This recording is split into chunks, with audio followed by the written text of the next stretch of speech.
Point Jaunpur. साथियों, आज हमारी मौजूदगी जनपद जौनपुर के अंतर्गत ग्राम सभा लवायन में यहाँ पर उपस्थित हूँ।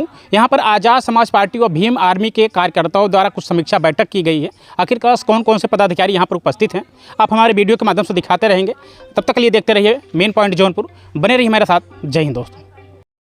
सर, अपना परिचय बताते हुए आज जो ग्राम सभा लवायन में जो समीक्षा बैठक किया गया, तो समीक्षा बैठक का मुख्य निर्देश क्या रहा? हमारा नाम विवेक कुमार राघव है, आज़ाद समाज पार्टी मंडल अध्यक्ष वाराणसी यूथ जी। और आज यहाँ लवायन ग्राम पंचायत में समीक्षा बैठक का कार्यक्रम रखा गया था विधानसभा स्तर पे, जिसमें विधानसभा अध्यक्ष और विधानसभा लेवल के तमाम पदाधिकारी, सेक्टर के पदाधिकारी, बूथ के पदाधिकारी कितना काम किए हैं, आज़ाद समाज पार्टी को कहाँ तक पहुँचाए हैं, इस बात की समीक्षा आज यहाँ हो रही थी। तो समीक्षा बैठक इसे निरंतर रूप से चल रहा है, तो कहीं ना कहीं देखा जाए, अगर सांसद जी की बात किया जाए तो क्या दिशा निर्देश आप सबको जैसे कार्यकर्ता हैं, तो कहीं ना कहीं दिशा निर्देश किस प्रकार से मिला है? देखिए, पार्टी की तरफ से यही दिशा निर्देश है कि जितना ज़्यादा हो सके आप अपने लोगों तक पहुंचिए, ठीक है। क्योंकि इसके पूर्व में जो बहुजन पार्टियां हैं, जिनको हमारे बाप दादाओं ने वोट दिया, हमारे पूर्वजों ने वोट दिया, हम लोगों ने स्वयं वोट दिया, मान्यवर साहब के समय में वही पार्टी के लोग, वही पार्टी के नेता गांव-गांव जाते थे, गांव-गांव में अपने लोगों को वोट के बारे में जागरूक करते थे, शिक्षा के बारे में जागरूक करते थे, सामाजिक, आर्थिक, राजनीतिक हर तरह से जागरूक करते थे। लेकिन प्रदेश में 4-4 बार सरकार बनी, हमारे लोग सांसद विधायक बने, प्रमुख बने, MLC बने, और सब बनने के बाद बीवी और टीवी में मस्त हो गए। जो बहुजन मूवमेंट था वो पूरी तरह रुक गया, ठीक है। हमारे लोग शिक्षा की तरफ न बढ़ के नशे की तरफ भागने लग गए, वोट के अधिकार को न जानते हुए अपना वोट बेचने लग गए, तमाम तरह की जो है समस्याएं पैदा होने लग गई। तो बड़े भाई चंद्रशेखर आज़ाद जी ने कहा कि जो मिशन मूवमेंट रुका हुआ है उसको अगर बढ़ाना है तो आज़ाद समाज पार्टी ही बढ़ा पाएगी। और इसीलिए हम लोग गांव-गांव अपने लोगों के बीच जा रहे हैं, अपने महापुरुषों की बात बता रहे हैं, मिशन मूवमेंट की बात बता रहे हैं, और अपने मिशन मूवमेंट और नीतियों को लेके हम लोग गांव-गांव में जा रहे हैं और आज़ाद समाज पार्टी के कारवां को आगे बढ़ा रहे हैं। क्या इससे कुछ रिजल्ट आपका, कुछ कितना %? कुछ बिल्कुल। देखिए, रिज़ल्ट जब हम लोगों ने शुरू में काम करना शुरू किया, जिनको हम लोगों ने वोट देके सांसद, विधायक, MLC, प्रमुख, प्रधान, जिला पंचायत बनाया, उन सब लोगों ने समाज को अनाथ कर दिया, ठीक। अनाथ का मतलब आप इससे समझिए कि जहाँ कोई शोषण अत्याचार होना शुरू हुआ, हमारे लोग इंतज़ार करते रहे कि कोई नेता आए हमें बचाए। तब नेता नहीं निकले, बल्कि घरों से जो है, जो शोषित, पीड़ित, वंचित, दबे हुए लोग थे, उनके बच्चे निकले।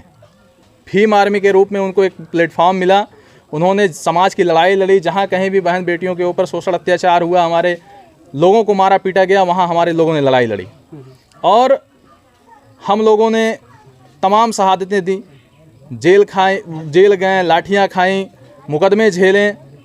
और जब हम लोग आशा भरी निगाहों से जब अपनी पार्टी के नेताओं की तरफ देखते थे, तो यही कहते थे कि अगर तुम कहीं कोई लड़ाई लड़ने गए हो तो हमसे पूछ के गए थे क्या, ठीक है।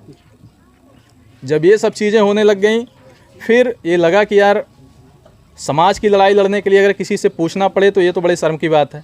मतलब बहन मायावती हुई और भाई चंद्रशेखर आज़ाद हुई, जो दोनों 2 पार्टियां हैं, जनमानस में चर्चा है कि एक ही पार्टियों का मतलब वो करती हैं, ठीक। देखिए, ये अब समाज तय करेगा। हम भी ये चाहते हैं कि दोनों लोग एक हो जाएं। आज़ाद समाज पार्टी की मैं बात कर रहा हूँ। हम लोगों ने कई बार प्रयास किया कि जो सामाजिक लड़ाई है उसको हम सब लोग मिल के लड़ें, लेकिन उधर से ये कहा जाता है कि आप हो कौन, हम आपके साथ आके लड़ें। लगातार हमको अपमानित किया जाता है कि नहीं, आप तो दलाल हो, ये हो, वो हो। मैं कहता हूँ कि अगर अपने समाज की लड़ाई लड़ना, अपने बहन बेटियों की आबरू की रक्षा करना अगर दलाली है, तो हम लोग दलाल कहलाना स्वीकार करेंगे, कोई दिक्कत नहीं इसमें। लेकिन उनको ये दिक्कत है कि नहीं, हम आपके पास क्यों आए, समझ रहे हैं। जैसे जो नीति है, जो हमारे महापुरुषों की नीति है, बाबा साहब, मान्यवर साहब कांसीराम ने कहा कि नेता हमारे बीच का होना चाहिए, हमारे समाज का होना चाहिए, हेलीकॉप्टर वाला नहीं होना चाहिए। हेलीकॉप्टर मतलब समझ रहे हैं कि बाहर से कोई ला के हमारे सर पे बिठा दो तो ये नहीं चलेगा ना भाई। नेता जब अगर आज यहाँ कोई घटना दुर्घटना हो जा रही है, इस गांव का कोई युवा निकल के लड़ाई लड़ रहा है, समाज की लड़ाई लड़ रहा है, जेल जा रहा है, मुकदमे झेल रहा है, और जब समय आया तो आप बाहर से किसी बाबू साहब को बुला के, पंडित जी को बुला के, श्रीवास्तव जी को बुला के, अग्रहरी जी को बुला के आप टिकट दे दो, तो ये तो अच्छी बात नहीं है ना। क्या क्या ऐसे आपके मतलब जो पार्टियां हैं, जो आपकी पार्टी है, क्या ऐसे कर रही है, बस कुछ अलग कर रही है? बिल्कुल अलग कर रही है। हमारा ये मोटो है, आज़ाद समाज पार्टी का ये मोटो है कि जो टिकट का सिस्टम है वो अभी तो उनको नहीं देना है, ठीक है, क्योंकि हमारी भागीदारी स्वयं इतनी है कि हम चाहे देश हो या प्रदेश हो, हम अपनी सरकार बना सकते हैं। अगर दलित, पिछड़ा, आदिवासी, मुसलमान ये सब आपस में मिल जाए तो हमको 10% लोगों की ज़रूरत ही नहीं है। मैं मुखर होकर पूरे जिम्मेदारी के साथ, पार्टी का जिम्मेदार पदाधिकारी होने के साथ ये बात कह रहा हूँ। जो भाई चंद्रशेखर आज़ाद जी कहते हैं वही बात मैं भी कह रहा हूँ कि हमको किसी दूसरे के दरवाजे पे जाने की ज़रूरत नहीं है। अगर हम अपने घर के लोगों को ही इकट्ठा कर लें तब भी हम सरकार में आ सकते हैं।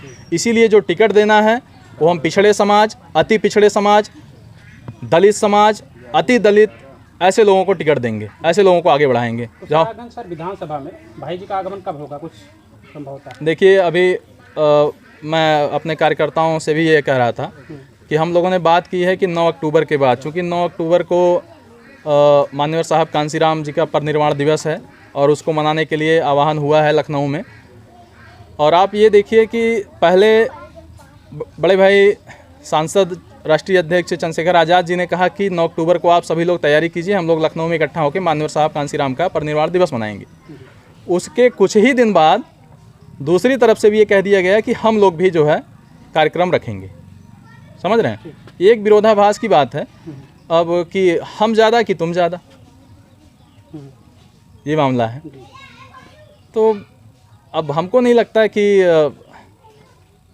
विरोधाभास दोनों के बीच इतना ज़्यादा हो कि समाज का उससे नुकसान हो और ये सब चीज़ों, ये सब हम लोग भी नहीं चाहते हैं। लेकिन अब चूँकि कमिटमेंट हो चुका है तो इसलिए तो जाना पड़ेगा ही।